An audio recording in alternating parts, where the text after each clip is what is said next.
Most people have gardens, somewhere to play, somewhere to come and sit for a cup of tea.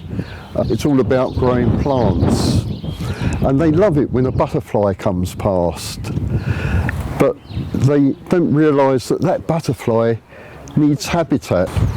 My garden's quite different to many gardens because it's principally all about the wildlife.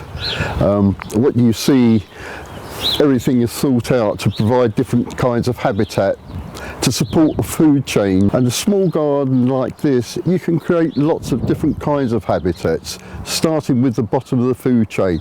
Insects are so important.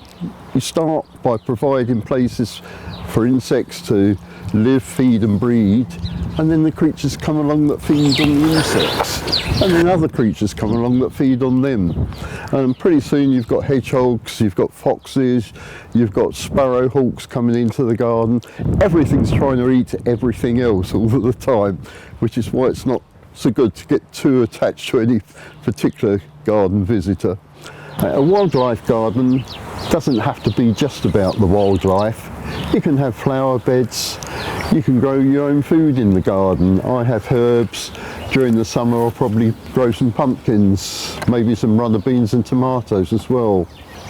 You have to garden in such a way that the wildlife can also survive, which means not using pesticides, not using fungicides or herbicides. You just balance the nature. So the slugs aren't really a problem.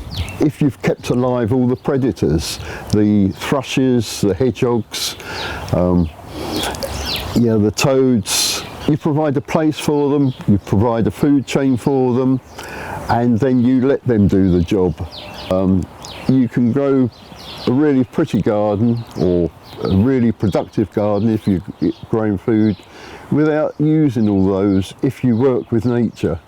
We have to support the ecology which creates the biodiversity, which in turn supports us and everything we do. If we lose that ecology, we lose the biodiversity, we lose the ability to produce our food, to grow the trees for the wood.